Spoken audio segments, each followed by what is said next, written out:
Furlough, and in today's episode, we're covering the power behind partnerships, where we uncover the secrets to scaling your business through partnership channels. And I'm very excited to introduce our remarkable host, my partner, and the co-founder of Furlough, Miss Roslyn Fawns. And joining her in this event, some incredible minds within the Furlough ecosystem, such as, of course, Jensen Gisborne, VP of Sales and Partnerships of Romaine Berg, Trevor Longino, founder and CEO of Crowd Tamers, Jacob Bowman, founder of Bowman Consulting, Brett Lucarelli, Chief Operating Officer of Latency, and Ophir Gadot, one of the co-founders here at Furlough. And some of the questions we're going to cover is, how do you identify potential partnership opportunities that align with your business goals and your target audience? What strategies do you employ to identify and collaborate with influencers who can help promote your product or services to a wider audience? How do you approach channel partnerships to expand your reach and access new markets? How can technology and platform partnerships help scale a business, especially in a digital landscape? This session is originally streamed to a live audience that's able to ask questions to our guest every Wednesday at 2 p.m. Eastern Standard Time. And as always, this event is sponsored by Fidgetal.wtf, home of the work from home fit. And as always, replays are available 24 hours after the session concludes at furloughtv.com. Lastly, of course, don't forget to join 20,000 other professionals in our Discord. Our Discord is vibrant, it's loud, it is action-packed, value-packed, and of course, we host a ton of other events just like this one exclusively in the Discord. So don't forget to join at discord.gg/furlough. And without Hello, everyone. Great to see you all. For those of you in the live, feel free to start popping your questions in the chat. I will be starting off the discussion today. And in the meantime, I would love if you could let me know what industry you're in. If you are in e-com, if you have your own brand, if you are an agency or even a startup, it means that we'll be able to gear this session in a more personalized way towards you. So definitely let us know. Now, within partnerships, a big mistake is believing that you have to do everything alone in business. When you do this, you actually end up cutting yourself out of a ton of opportunities, and it ends up really hurting your bottom line. The thing is, if you've not ever formed a proper partnership before, it can be a bit daunting to actually take those first steps. So I want to ask the panel today, how do you actually go about identifying potential partnership opportunities that actually align with your business goals and your target audience?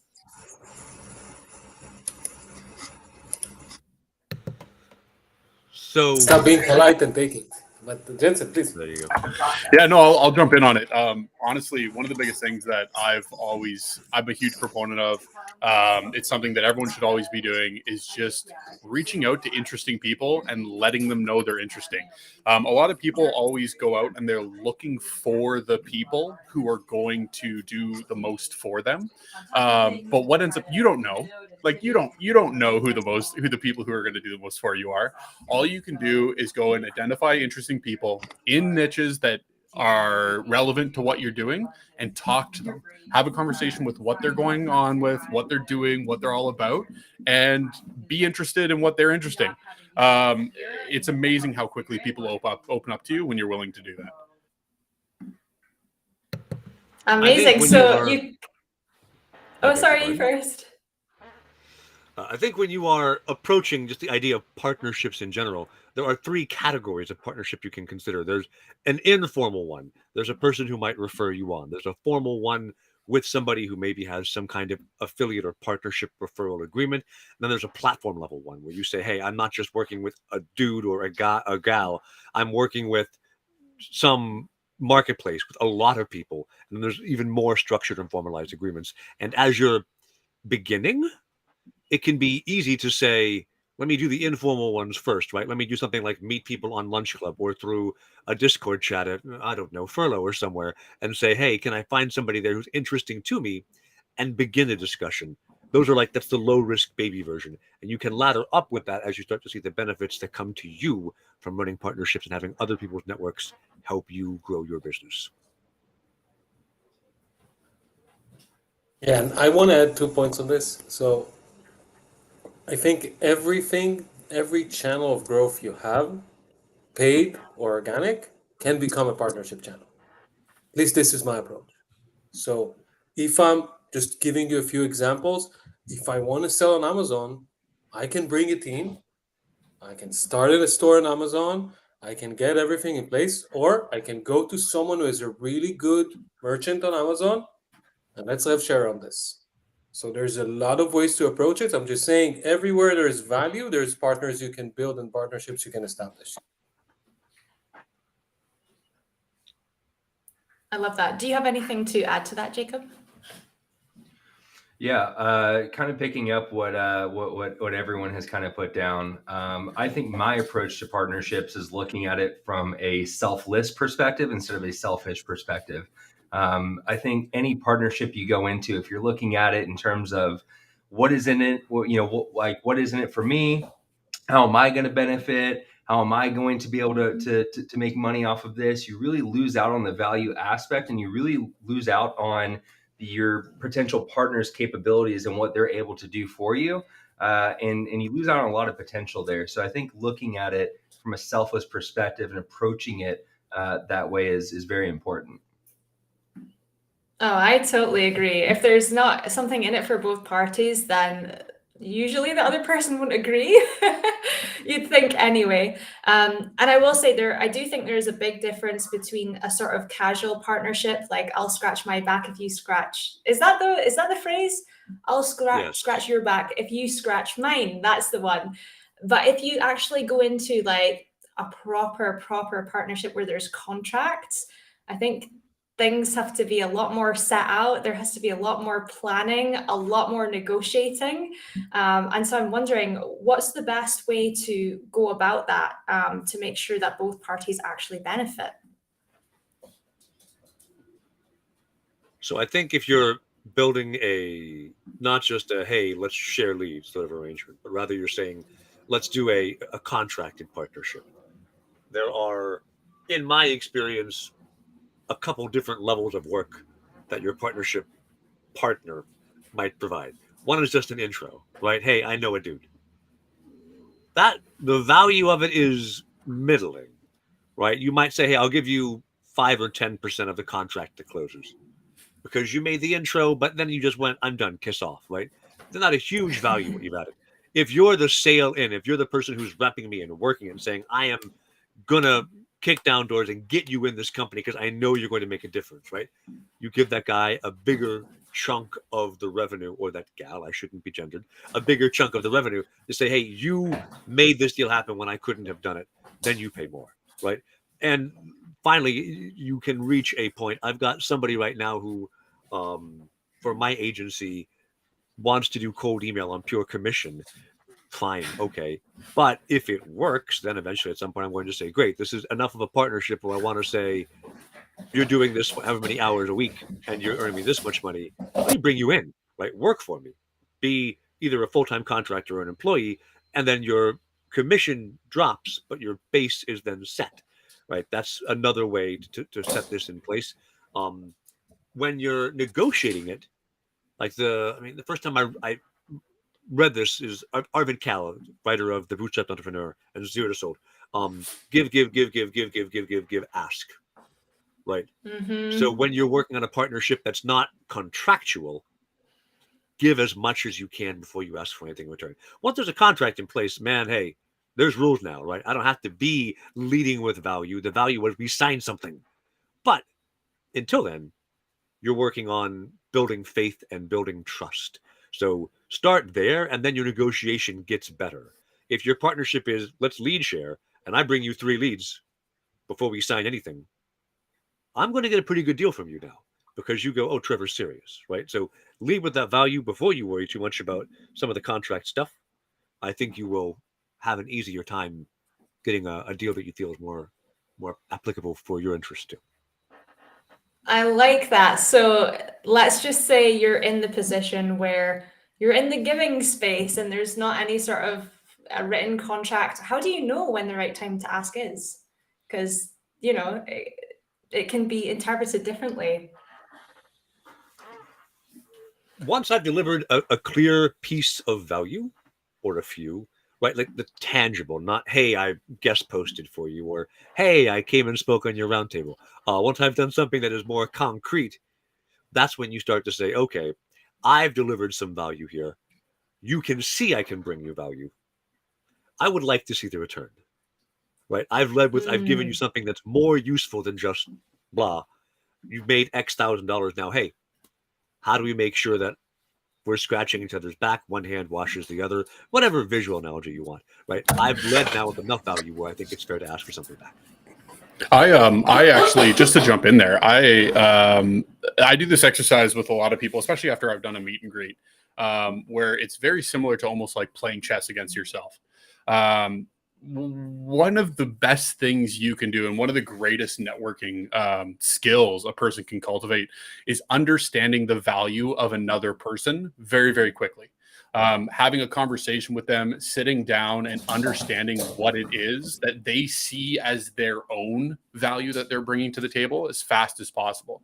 Because then on the second meeting, before you get to that second meeting, you can go through all the mental calculus that's required to understand how they might see you as valuable, which is an enormously effective skill. A lot of people I speak with, a lot of businesses, a lot of entrepreneurs actually vastly undervalue what they're bringing to the table. And when they do this, what ends up happening is they get into, not to downplay what Trevor was saying at all. I completely support, the whole givers get mentality. That's a great way to go about things.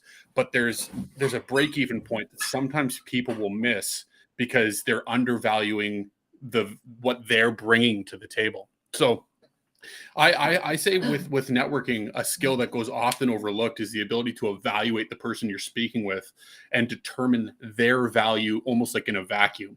Because once you can determine their value in a vacuum, you can start to be very critical about what it is you're bringing to the table and how to balance those two things out. You'd be surprised how often, especially in the noise of like the online landscape right now, how valuable it is for you to sit down and say, all right, so here's what I understand you're good at. Here's what I'm good at. And here's how those things interact with one another in a mutually beneficial way. If you can frame the conversations like that right from the get-go, then no one's surprised when the asks start to come out, because you're inviting them right from the get-go. You're saying, please ask me. Here's what I'm good at. What can I do for you? So I really want, it's a skill I don't see that much. And I feel like people who are actively trying to network and make partnerships would do very, very, very well and see a huge boost in their efficiency and their competency if they spend some time understanding how to evaluate the person sitting across the table from them. Yeah, I agree with Jensen completely. And I kind of want to tap into a point that you made about evaluating the value that you provide, right? And so a very indirect way of figuring out how impactful you are to a partnership is understanding, why does this person want to work with me? Why are they eager to work with me? What do I possess that they're lacking? Because if someone is actively trying to approach you, right, especially in a partnership, if someone's approaching you for a partnership, you have something that they are genuinely interested in that they're either lacking or they don't have at all. And so when you can place yourself into their shoes and say, okay, if this was my business and I was, having these pain points and I was approaching a person similar to this, how valuable would this person be to my business?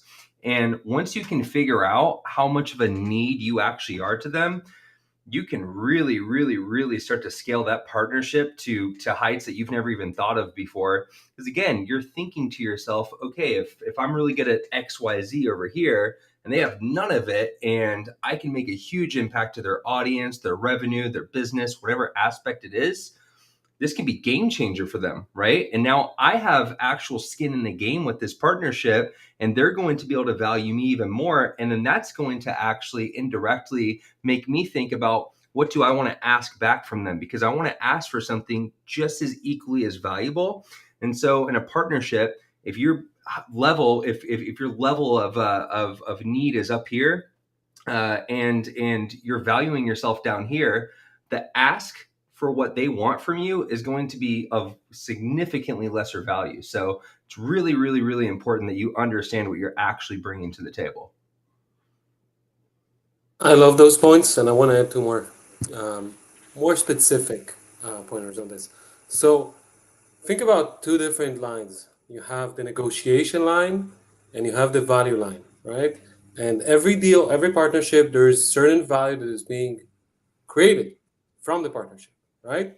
So the balancing point of the negotiation will always be splitting it, right? If I'm bringing you traffic and you're making money out of sales, let's split the revenues. That's like the flat, when in case both parties are equal negotiation wise and they both have the same knowledge of the value being created in the partnership. Okay, but reality is that every party has different negotiation points, right? So in just to put it, I get your approach, Trevor, and I like it, like the giver's mentality and kind of building off of that. But I also know, like, the more aggressive point of playing this game. And I can play in a way that, listen, taking 5% more of all my partnership deals is a big money for me as a business. You know what I mean? And what I'm losing on the line is not enough. And you can see how Shopify deal partners and how different, like, be an affiliate in Amazon and tell me how much you can negotiate there.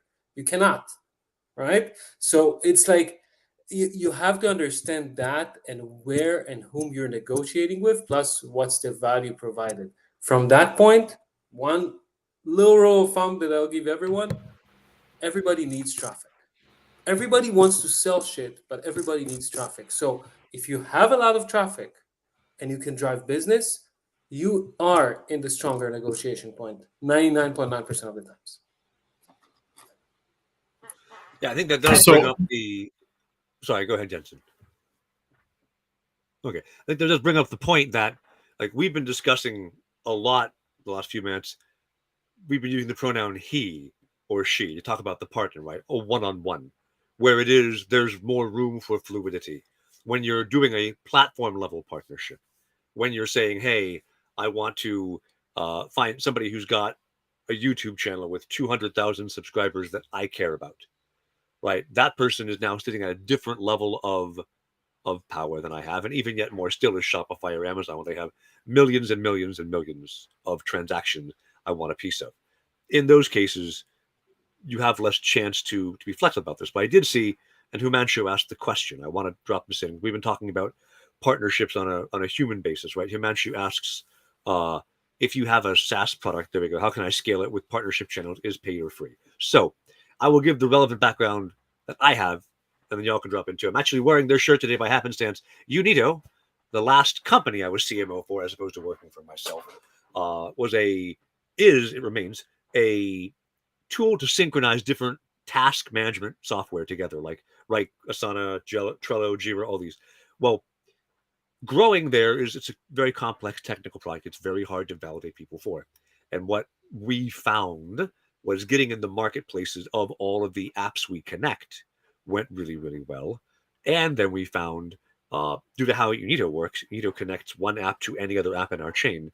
So in the Trello marketplace, Trello had at the time like 12 million monthly active users. They had like 9 items in the marketplace. That was it. So we added one listing for every other app we connected. It was all us, but it was like connect Trello to Jira, Trello to Wrike, Trello to Asana, Trello to GitHub.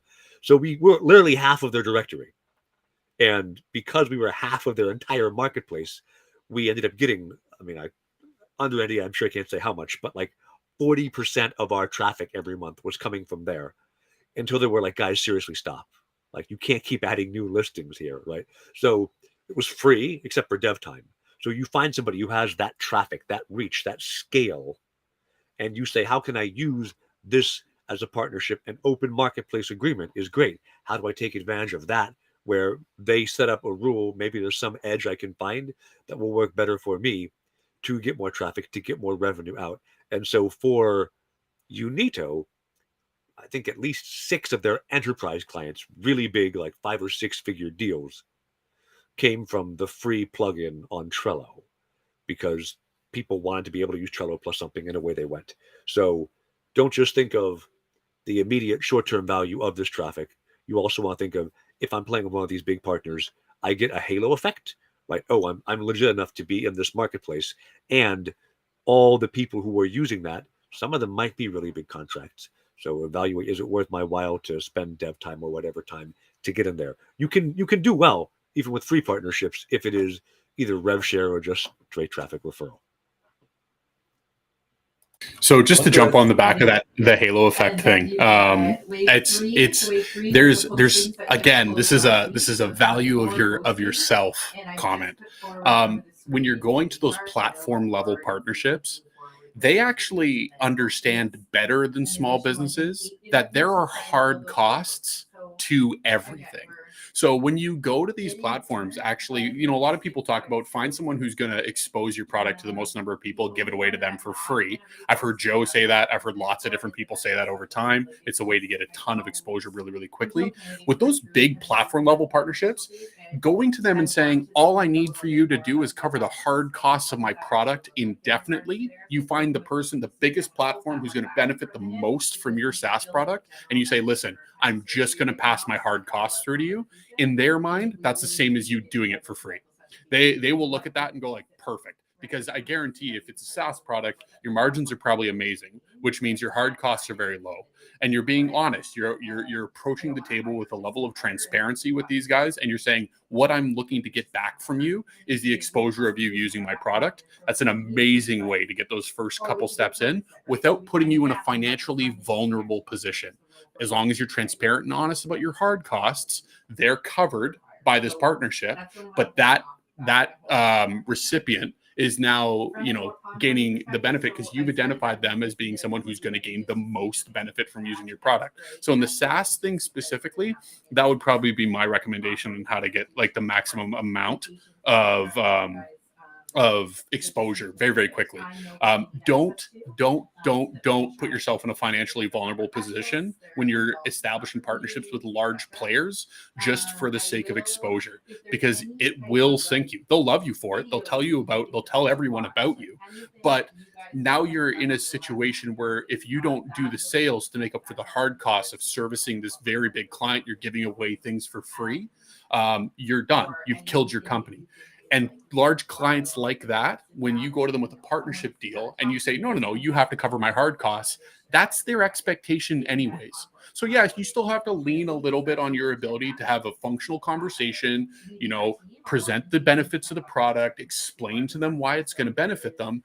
But it's very clear that you're doing them a favor by projecting the nothing but the hard costs onto them, and then that's the basis of the transaction at that point. I've seen this a handful of times with a bunch of different people. Holy crap, do not discount your hard costs. You will sink your company, especially if you're trying to give away the product to a big client. I want to give a very specific example on how you can develop a completely free partnership. And I've done this at very many SaaS companies I've worked for in the past, and it works like gold, right? And so I don't know exactly, Himanshu, what your SaaS product is, but let's just say that you're going to have competitors, right? You're going to have direct competitors, and then you're going to have competitors within a space that don't do exactly what you do, but could hypothetically complement. And what do I mean by that? When I worked for a cybersecurity company, we did security awareness training, right? And so we did back-end user training, one-on-one penetration testing. Now, cybersecurity as a whole is a very massive and complex world. There's probably hundreds, if not thousands, of solutions out there. Now, there's companies out there that did not offer security awareness training, but maybe they offered some sort of email scanner or some sort of firewall system or something like that. And so, yes, are they technically could they be a competitor? Yes, but they're not like a hard competitor. They're not right at your front door. And so going out and actually finding a competitor where your platform complements their platform and creating some sort of partnership that way is great. I'll use an example. Microsoft, they never offered security awareness training to any of their customers. Now, they offered firewalls, they offered email filtering, they offered Azure, they offered all these different security systems to their tech stack. Now, they went out to a company, and I can't remember the company name. They went out to that company and they said, hey, we don't offer cyber or security awareness training, we want to partner with you and we want to use your product line to our tech stack.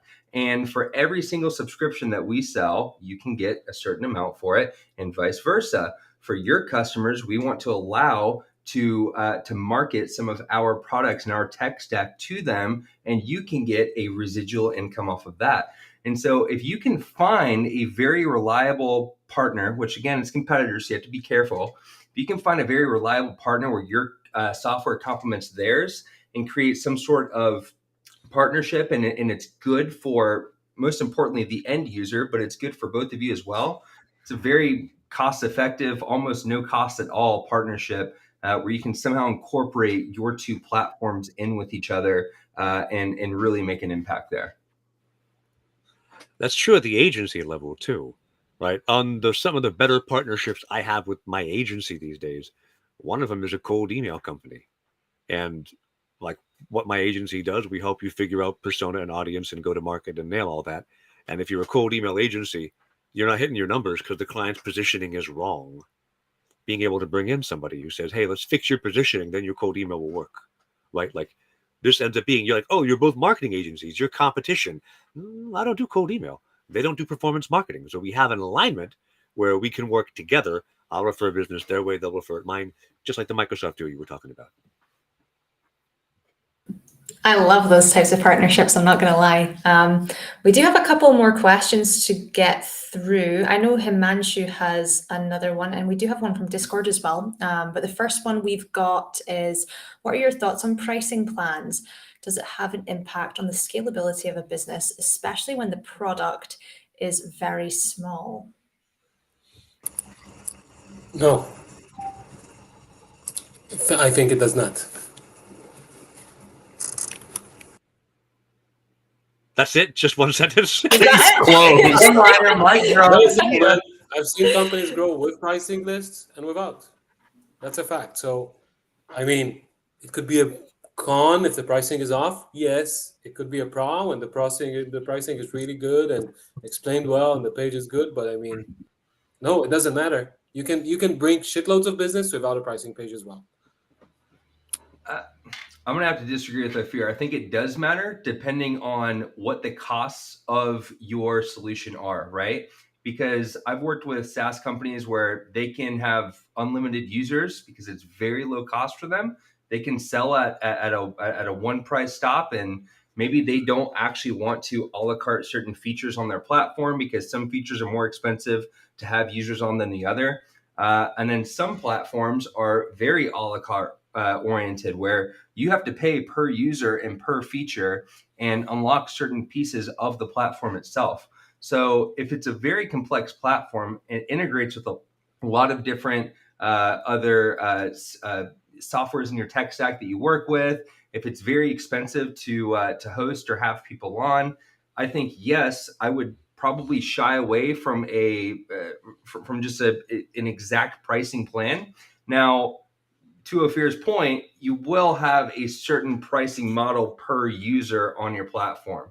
But instead of just saying, hey, $1,000 a month, you can have unlimited users on here, or do this or do that, it could impact your business, and it could impact how you're going to scale your business as well. I've seen it both ways.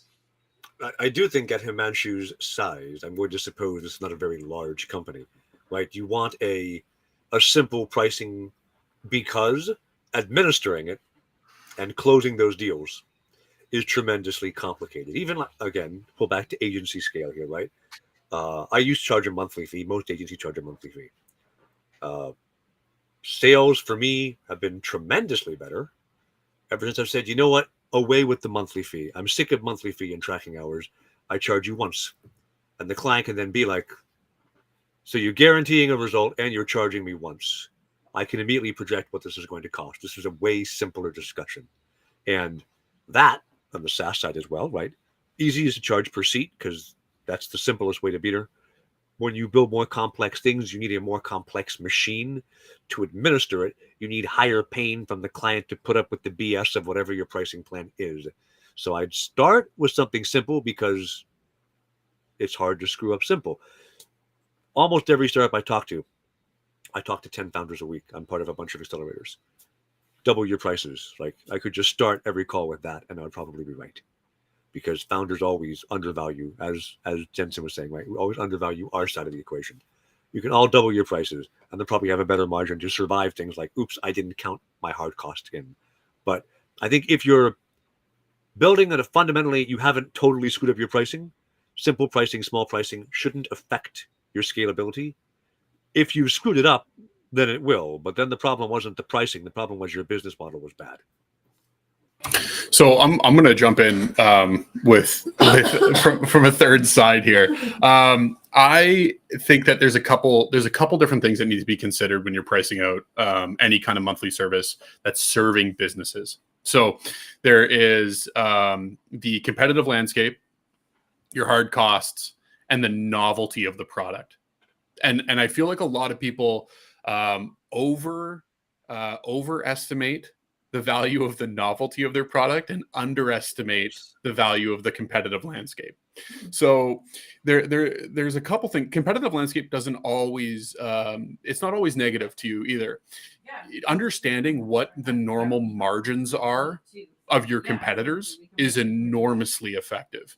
If you know that every one of your competitors is operating at an 85% margin, which isn't crazy in the SaaS world. A lot of your costs are up front.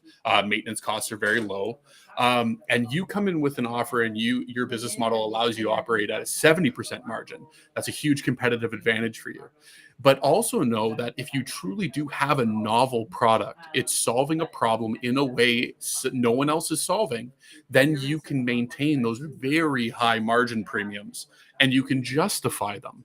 Right? You can justify those margin premiums. So it's something to be said for having pricing models, having your kind of base price built off those things, and then just keeping those margins as you have add-ons. So if your hard cost of an add-on is X, making sure that the addition to your price is X times 5, and you just keep it there, remain flexible, remain agile, know that you can change your prices. Just because you charged one guy one thing doesn't mean you have to charge the next guy the same amount of money. You can change it if it needs to change. And I really do to advocate for kind of keeping those things in mind when you're building out your pricing models, because good pricing models are as good to market your business as good marketing is. When they're easy to understand, when they're attractive, when they don't feel exploitative to your clients, regardless of what you're actually charging, people want to pay what you're asking them to pay. And that ends up being a huge boon for your business. I think some of us here are old enough to remember the 5 Ps of marketing, right? Product, price, placement, promotion, and people. Pricing is one of the big ones that makes a difference. Yeah, the more confusing, the less conversions. We do have another question coming up. When starting out, or if you're a small company, I find it's more difficult to build meaningful partnerships. What is your advice on how to overcome this problem? So I can jump in here with something that I had to do with a couple different companies actually before I started working with Romain Berg. I went through a period in my career where I worked with a handful of companies that were trying to break into the US.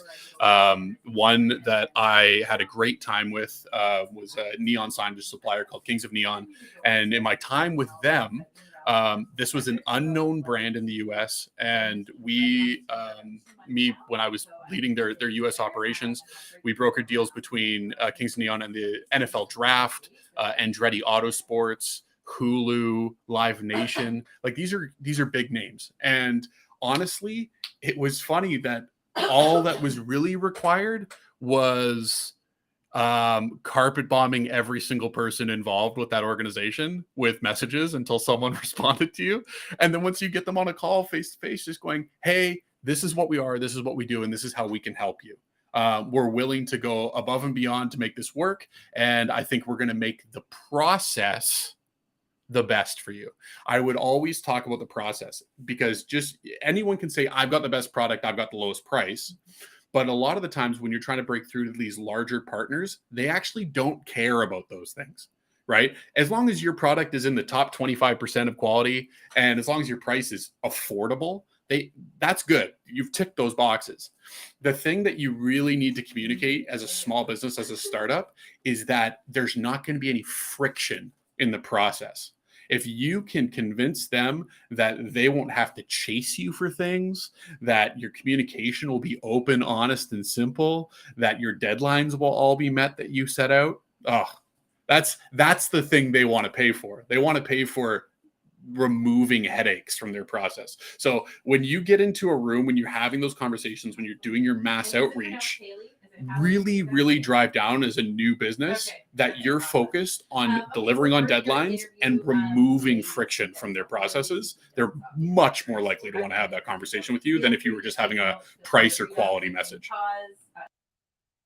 Yep. So Yep. Go ahead. I like this comment, but I think this is to focus on the less important thing.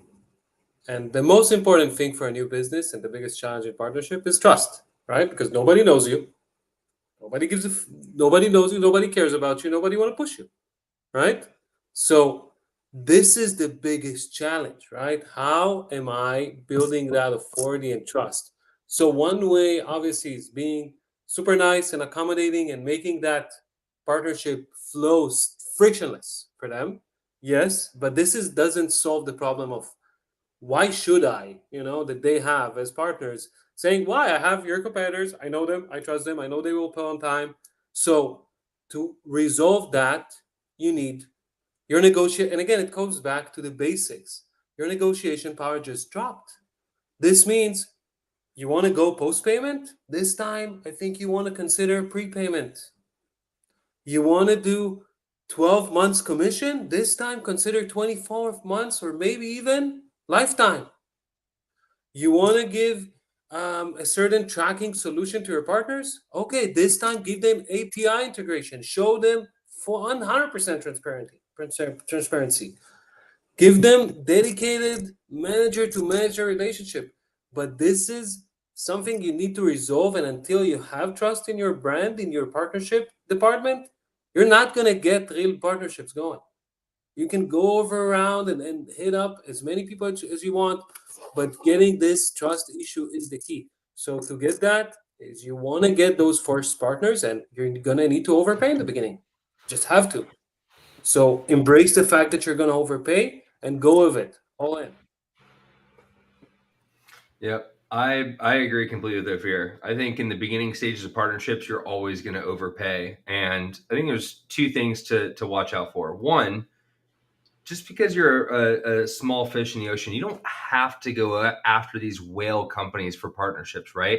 That doesn't necessarily deem that you have a successful partnership just because you've partnered with a really strong company, right? And I can use the Rubbermaid and Walmart partnership, for example. Rubbermaid signed an exclusive deal with Walmart. This was years ago, and Walmart almost ran them out of business because now they can only exclusively sell to Walmart.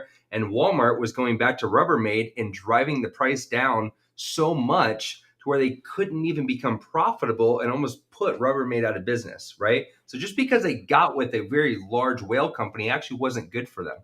Number two is I think that you should be overpaying on price as opposed to time. As a small business, your time is more valuable than your money at that point, because you need time to put into different areas of your business, right? As a CEO, you're going to have to do account management. You're going to have to do sales. You're going to have to do marketing. You're going to have to do PR. You're going to have to do all these different things, and your time is going to be stretched so thin. So if you're getting into a partnership where you're spending more time on the partnership as opposed to scaling your business, that might not be the right partnership for you. And you cannot rely on these other businesses that you're working with to scale your business. That's not what partnerships are for. You cannot rely on other companies to just flow all of this business to you and build up and then say, all right, I've got 2 or 3 partners now. I don't have to worry about sales anymore. I don't have to worry about marketing. I'm just going to rely on them and go on here out. You can really do some damage to yourself and your business doing that. So keep those 2 things in mind. Cold hard facts from Jacob. I like that. Did you have anything to add, Trevor? So I do. I both see Jensen's point of view and Ophir's here. I think the the idea of relentless pursuit of a partnership is tremendously valuable. One way that I solve the problem when I'm running a small org, doing marketing for a small org, and trying to get into a bigger one is everything around making your business work is finding your audience, what is their problem, and offering to fix it.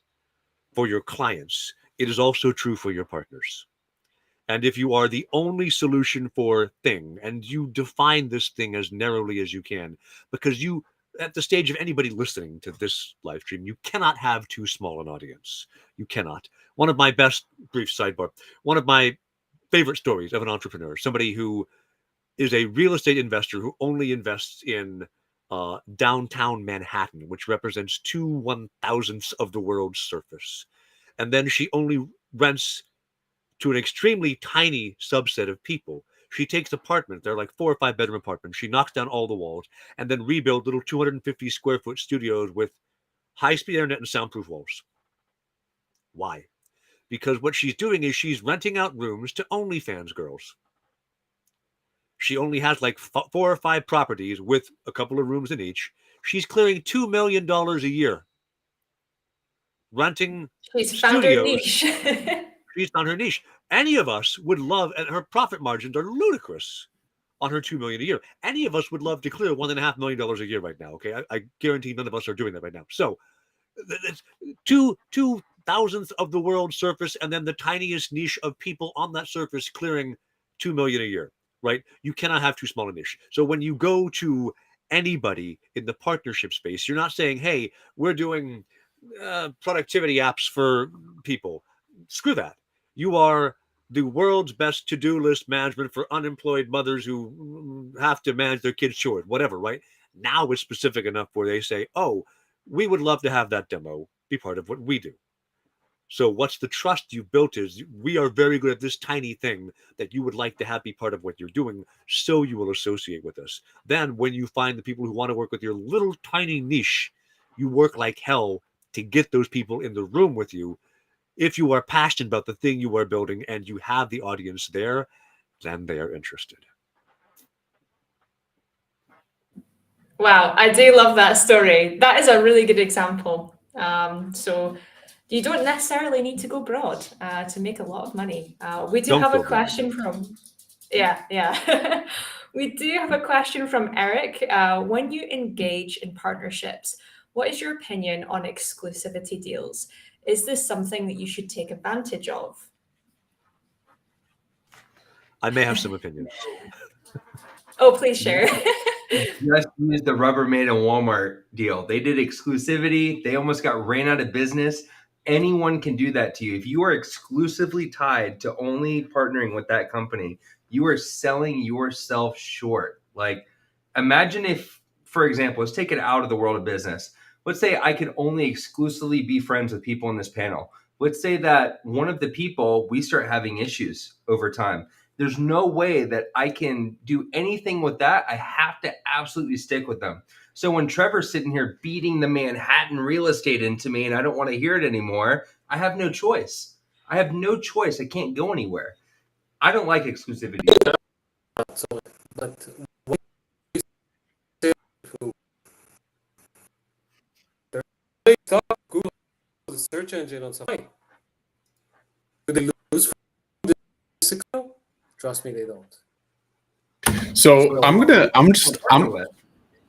want to just like throw something out there about exclusivity deals. Here's the thing. Just because you're a small business doesn't mean you always need to operate from like this submissive dog laying on their back with the legs in the air position. Like, you don't have to operate from that position all the time. So if you are truly bringing value, again, this is about understanding your value, understanding their value, right? You can actually, and I've done this, I've had this conversation with people before, you can actually come to a table and demand their exclusivity to whatever it is you're providing, and then frame it as the primary benefactor of that exclusivity is them. I'm taking this off your plate. That's the conversation. I'm coming to you to take this off your plate, right? You're not saying I'm only going to take things off your plate. You're saying I'm the only one who can take this off your plate. And with the right type of conversation, building the trust, building the value, understanding your value, understanding what you're bringing to their table, the framing isn't, oh, they're now not allowed to work with anyone else. It's, well, we're totally okay with doing an exclusive deal with you, the smaller business, because you've come and give us the assurances that you're the one who's going to solve this problem. And as long as that problem is solved, we would never have to look anywhere else anyways.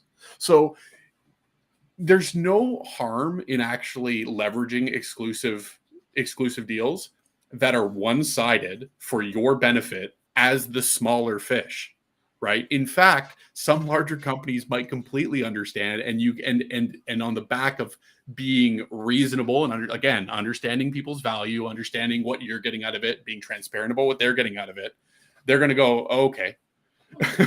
Because as long as you're willing to keep solving that problem, now you don't need to worry about them going and messing around with your competitors, and they don't need to worry about looking, because again, looking is part of that friction I was talking about that you're promising you're going to eliminate in the first place. So don't always think as the smaller business that you're going to be in the less dominant position when it comes to exclusivity deals, because it's not always the case.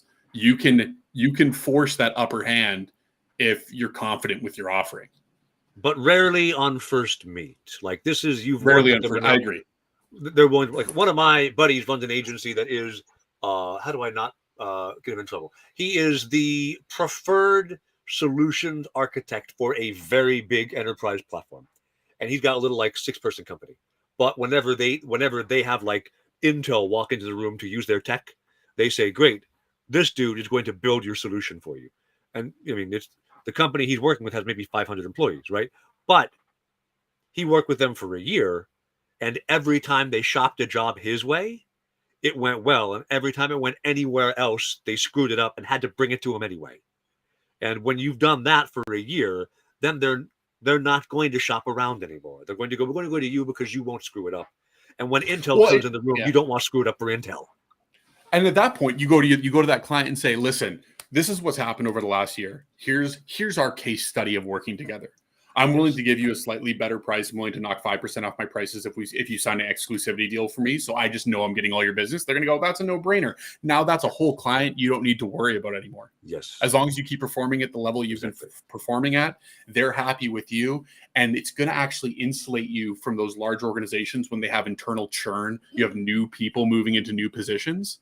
Right? It's going to create a barrier for those new people to kick you out as a vendor because there's an exclusivity deal they have with you. And there's a little bit more of like a legal barrier to getting rid of you, right? Because sometimes new people come into a big organization and they just want to shake things up for the sake of it. I've seen it happen with our organization. I've seen it happen with other organizations that we were brought in to replace. There was no reason to replace those other vendors. It was just someone new is in there and they're looking to make a name for themselves. So when you can establish these types of relationships, even with your existing clients, it does an enormous amount in kind of reducing that stress level of running your business. Yes, sir. But just to add two more mentions on this. So think that exclusivity is just another point on the negotiation, right? And it really depends on context and what type of deal we're speaking about. Because, for example, grocery stores, they have exclusive deals. Like you're not going to get in the registry without exclusivity. You know what I mean? And Austin, you had a bar, you know that the beverages companies, they have exclusivity deals between them. Every bartender knows that, right? I work with this company and I'm bundled with whatever other companies they have exclusivity with, and take it or leave it, right? So exclusivity is part of the business. You wanna be aware of it. You can't say I'm not doing exclusivity 100%. I think it's dumb because it's part of business and you don't want to close the door for that. But that's not a partnership, dude. That's a supplier agreement. Like you're coming at this explicitly. You are in the underdog position because I'm asking you for permission to sell your stuff, right?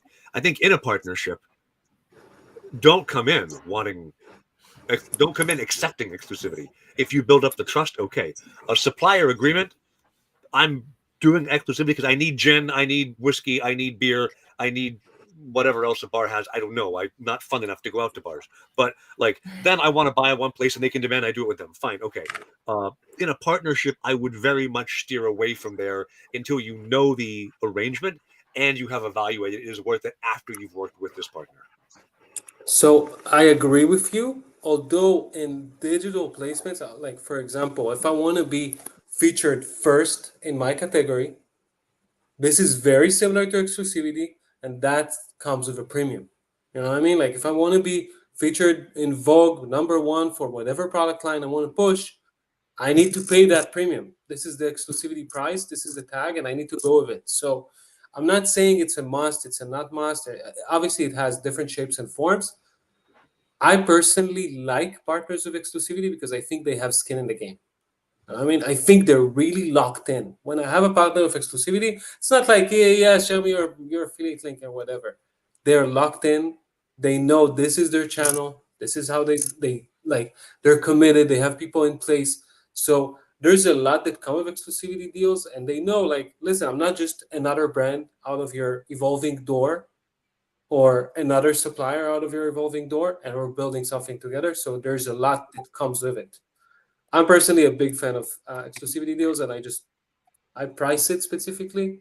I understand what I'm going into, and again, if it works, it works. If not, you're killing it. I like that we have different views. For sure.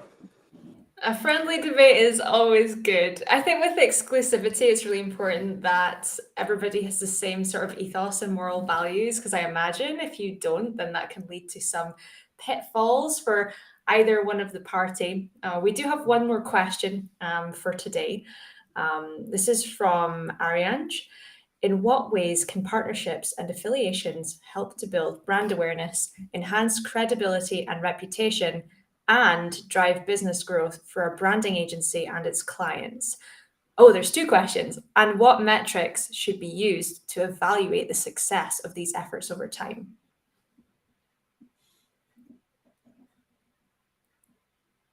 So I'll give you an example of.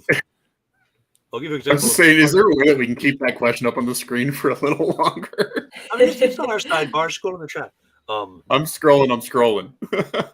It's the person with the green H logo, Arian JH. I got it. There you are. So I think the halo effect. I'll give you an example I like. I will court controversy because why not? So Joe Rogan. I've already started the fight now. So Joe Rogan on Spotify, right? Tremendous streamer. Attempting to purchase a sponsorship on his show, I don't think is achievable. Even if it were, it would be probably hundreds of thousands of dollars, right? But you can buy ad space on Spotify on his show. And you still get some of the halo effect of, I listen to Joe Rogan, I have his voice in my head, and then you're there. Joe Rogan's big. You must be big too if you're advertising on his podcast. Without even realizing I paid 6 cents for the stream on Spotify. I didn't pay Joe Rogan 75 grand. That then gives you uptake and legitimacy or lack of, depending on who's listening, right? Like that same idea will work on any other Spotify podcast, but also works in the idea of an organization with authority. What, 9 out of 10 doctors choose Crest, right? What doctors? I don't know. The doctors we told to choose Crest. Whatever, right? You get some halo effect there. If you're in someone's marketplace directory, if you're in the Google Apps Play Store, like how many of you are willing to download random Android software and hope it doesn't root your phone and send your pictures to everybody, versus assuming Google Play probably prevents that, right? Like there's a halo, even in like the biggest marketplace in the world. There's always a halo of some level of legitimacy when you're working with somebody. Of course, you can go higher than that. I had a guy refer me into, he's a client of mine, refer me into a contact of his, and spent the first like 4 minutes of our joint call just describing why that guy needed to work with me. I wasn't saying anything. I'm like, well, that's okay. That's a little warmer intro than just I am on the platform, right? That's very strong halo effect. Either way, you get measurement there. You get association there. One way to measure is if you're on a big marketplace and you're trying to see, is there an effect of me being there? look for your branded term plus their branded term as Google searchers. Are they going up? If so, that means some of that halo effect is sticking to your brand. People are looking for you. And if they're not, one, either they may be too small for Google searches to be happening, or maybe the association is too weak. But those are like, there are ways you can measure on this. Also, like every call I have booked with the client, or when I'm having a software product to sign up for, where did you hear about me? People are wrong at least half the time when they fill that out, but it's still better than nothing. You can start to see there's some association happening there. So I'm gonna provide like a visual mental analog for this.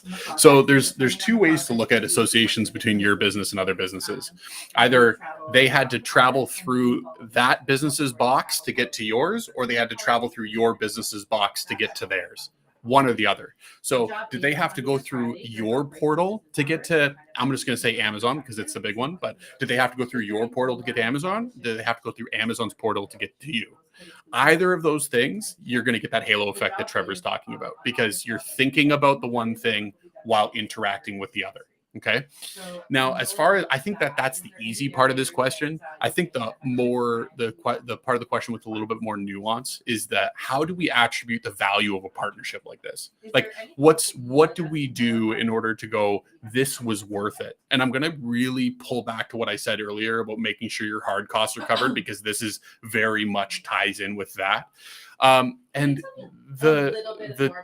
the term is very simple. It's attribution. It's something that we all use in the marketing world.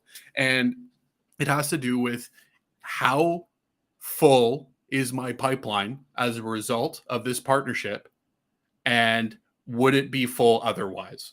Right. And I've actually had the conversations with people when you're getting into a partnership like this, where you can, again, people are so scared to be transparent about these things. So they think it's in bad taste.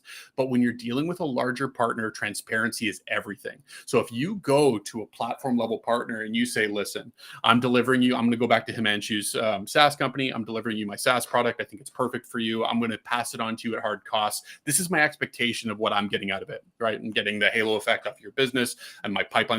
But we are going to do attributed sales. We're going to do attributed discovery calls. We're going to do attribution on this partnership.